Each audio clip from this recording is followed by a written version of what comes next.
Welcome to The Judge's Secret, How a Bribery Ring Unraveled the Courtroom Elite by Diane Shawe, author.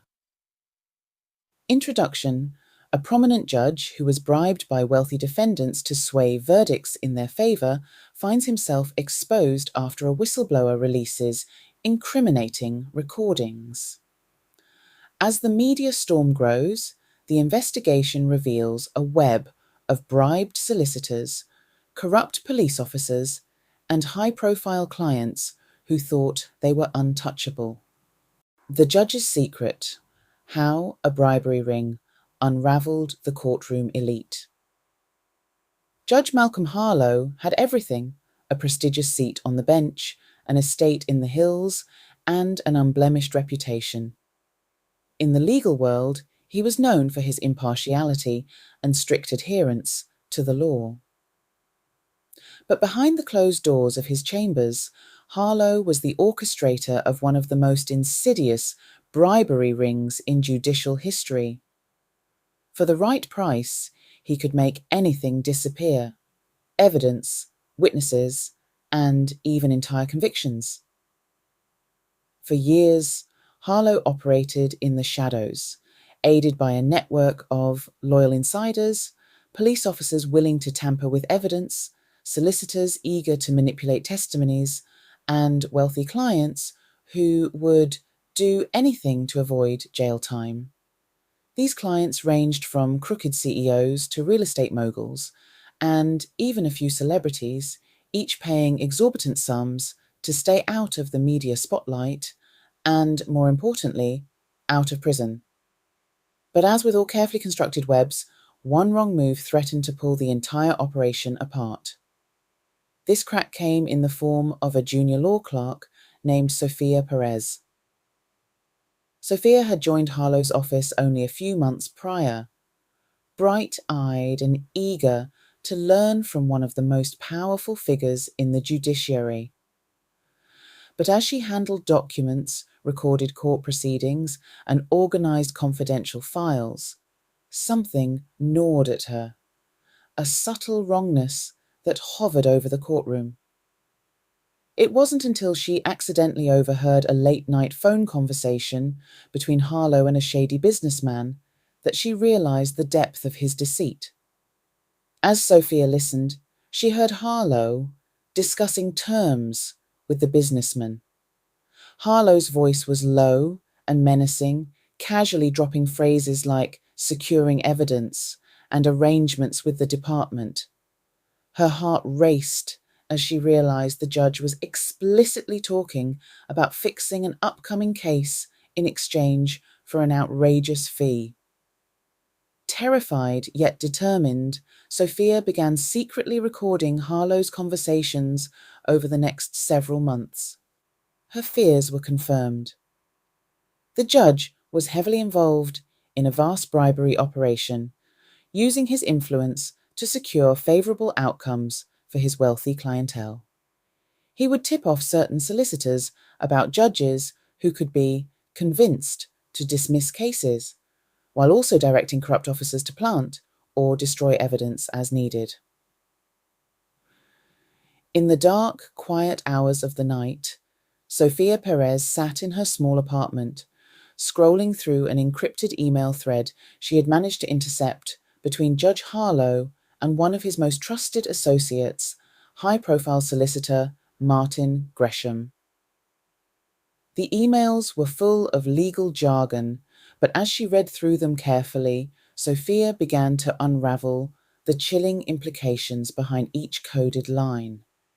The subject line of the first email read, Case 13467, Special Arrangements and Settlement Terms, a seemingly ordinary title that actually referred to a high-stakes bribery arrangement for a pharmaceutical executive named Kenneth Royce.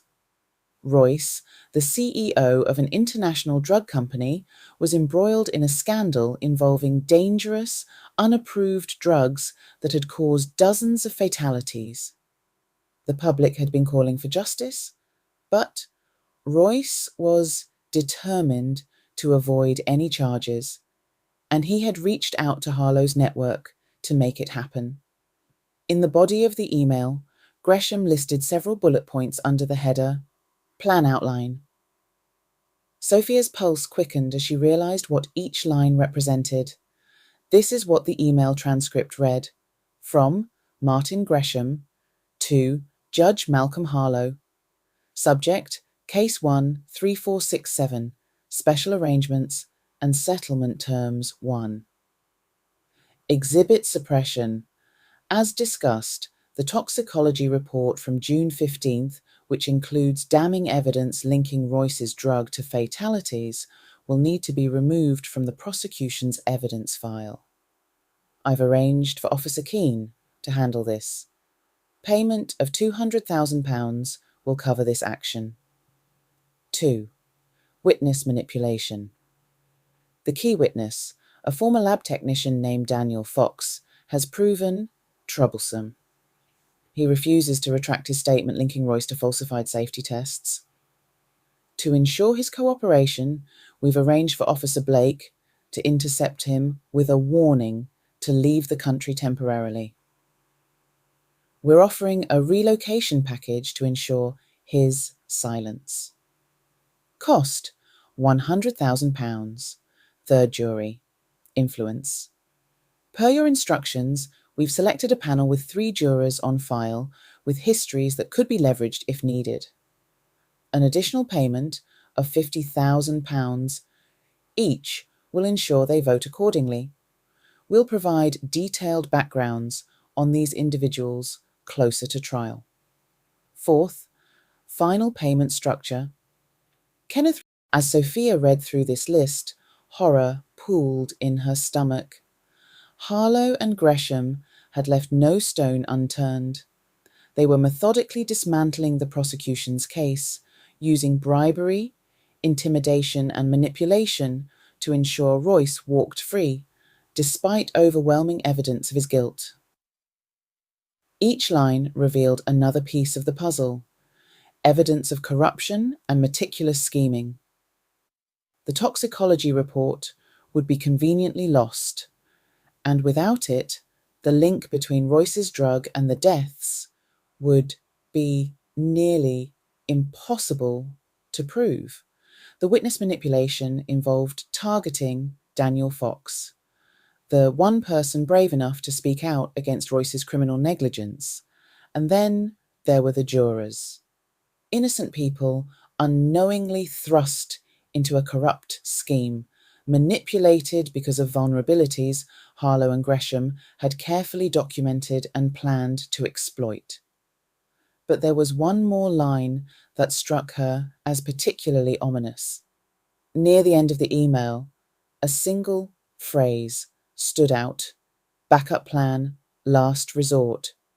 Backup plan, last resort. If complications arise, Royce has agreed to a final solution involving a falsified health incident. Should this become necessary, he will feign a heart attack to avoid trial, allowing time to arrange an official medical transfer and evade the court process indefinitely. Officer Keane has confirmed he can manage the falsified medical reports on short notice, and Royce's health complication will be documented accordingly. Sophia couldn't believe what she was reading. They were so determined to shield Royce that they were prepared to fake a medical emergency to buy him more time or allow him to escape entirely. The ruthlessness of it all took her breath away. This wasn't just bribery, it was a well-oiled machine designed to break down the justice system piece by piece, ensuring that money and influence, not law, held the power. With a trembling hand, Sophia saved the emails and encrypted them on a secure drive. The plan was airtight, but now she had a trump card that even Harlow and Gresham couldn't anticipate. The truth, Sophia trusted Reed. She decided to present the evidence to him. Reed was stunned by the evidence, and together they formulated a plan to bring Harlow and his network down. The two knew they had to be careful. Harlow's reach extended through the police department, and any misstep could result in Sophia's disappearance or worse. The Final Showdown. The release of these emails was like lighting a fuse on a powder keg. The media exploded with outrage, and the emails became the centerpiece of the investigation, proving that this wasn't a case of simple corruption, but a sprawling conspiracy that infected the judicial system at its core. Harlow tried everything to keep the documents out of court, attempting to discredit Sophia and threatening anyone who stood in his way. But the evidence was undeniable. Each special arrangement listed in those emails painted a damning picture of how Harlow and his associates twisted the law for profit. Judge Harlow, the paragon of justice, had been running an elite bribery ring for over a decade. Wealthy clients, law enforcement, and legal professionals who thought they were safe from scrutiny suddenly found themselves in the harsh glare of public condemnation. As the investigation deepened, arrests started rolling in. Police officers who had falsified reports, solicitors who had received large kickbacks, and clients who had paid to have their records cleared all faced charges. The courthouse where Harlow once reigned became a site of mass indictments, a procession of high-profile defendants walking in shame past hordes of reporters. Harlow in court. The courtroom was packed on the day Judge Malcolm Harlow faced his charges.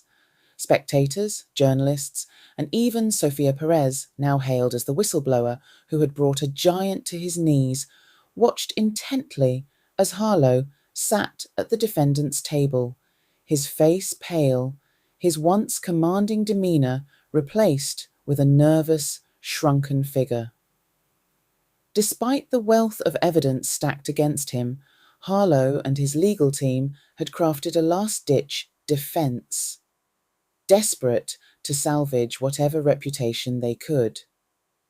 Harlow's defence attorney, a shrewd and ambitious woman named Lisa Moreau, took the floor. Her strategy was clear: paint Harlow as a man of upstanding character. Caught up in misunderstandings and out-of-control actions of his associates.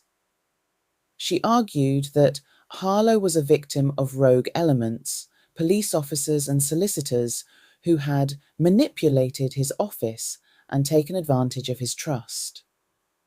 She claimed he had no idea of the full extent of the bribery operation, emphasizing that he had been deceived and betrayed by those he trusted.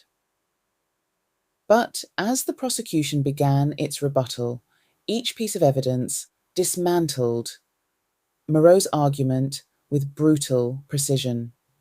The prosecutor, Angela Watts, projected Harlow's intercepted emails onto a large screen, allowing the jury and the entire courtroom to see. But as the prosecution began its rebuttal, each piece of evidence dismantled Moreau's argument with brutal precision.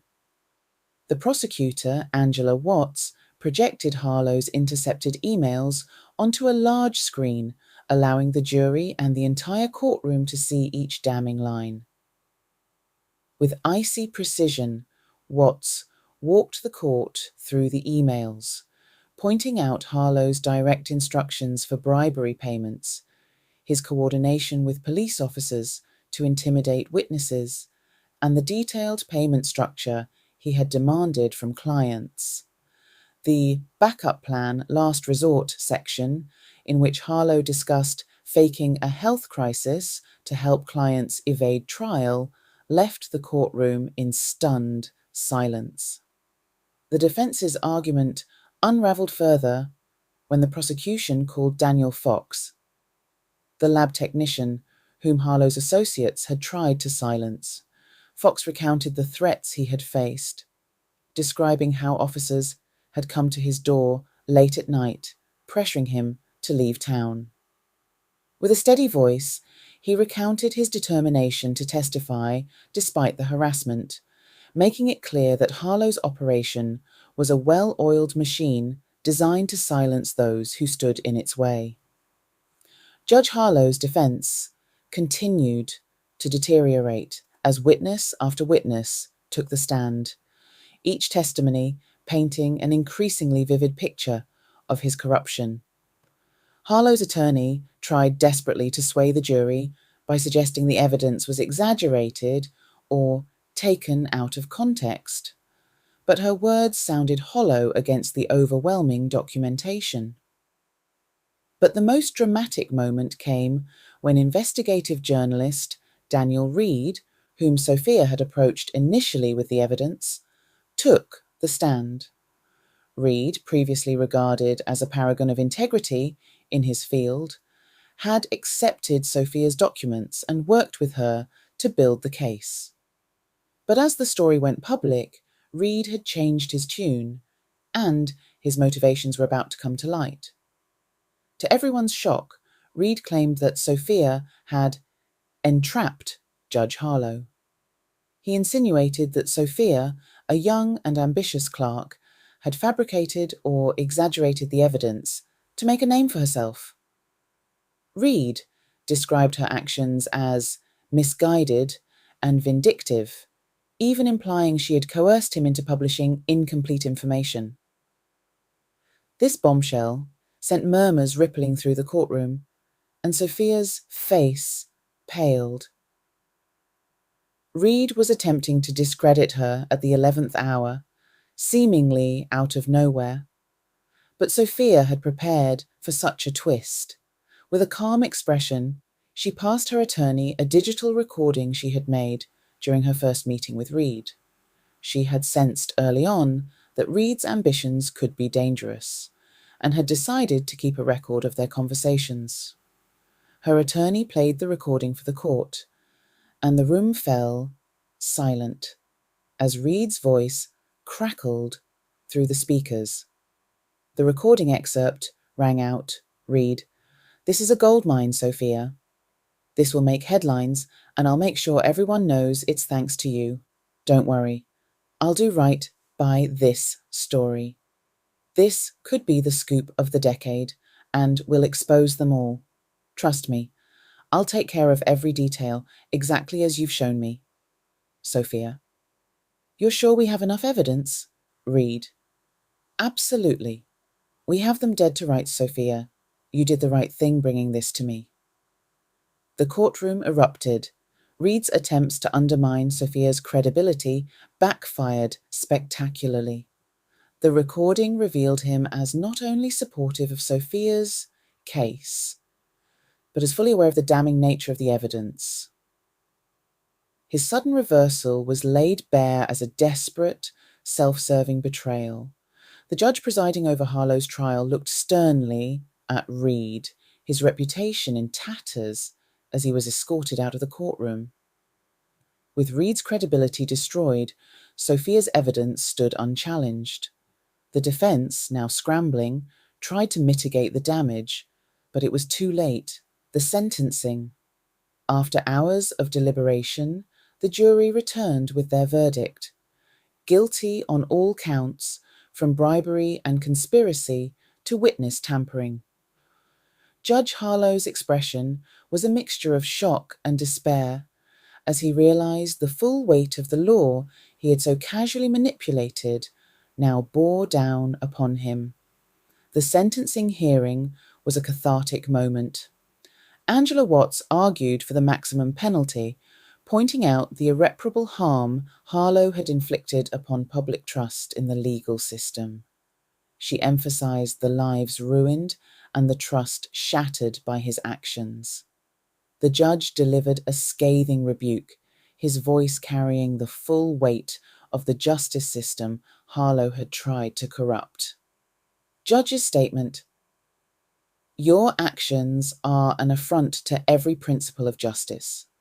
For years, you used your position to twist the law, to enrich yourself and those who served your interests. You left a trail of innocent people deprived of justice and truth, and betrayed the very institution you swore to protect. For that, there is no leniency, no mercy. In an epic final twist, Harlow was sentenced to 25 years in maximum. As Harlow was led away in shackles, Sophia sat in the gallery, feeling a surge of relief and vindication. She had stood against an entire system of corruption, and though the journey had been harrowing, justice had finally prevailed. Harlow, the once powerful judge, was just another convict now, and the court system he had corrupted would rebuild itself on the ashes of his downfall. The public would remember Sophia's bravery for years, and her stand would inspire countless reforms. The courtroom elite had fallen, one by one, and the echo of that collapse reverberated through the justice system, a reminder that no one, no matter how powerful, was above the law. As she walked away from the courthouse, Sophia knew that she had done more than expose a few bad actors. She had ripped the mask off a system corrupted by greed, setting a powerful precedent that would reshape the judicial landscape for years to come and exposed unethical reporters. Her face became a symbol of resilience and justice, a constant reminder that, even in a world darkened by greed, a single person could ignite change. The case became one of the most referenced in legal history, a lesson for those who would abuse their power and a beacon of hope for those who sought the truth. As the gavel struck, Judge Harlow's legacy turned to dust. The courtroom elite, once seemingly untouchable, had been brought to their knees, and justice finally reigned in the court of public opinion. If you like my short stories, hit like, follow and share. Visit my official author's website, www.dianeshaweauthor.uk, or you can find me on Amazon Kindle and Google Books.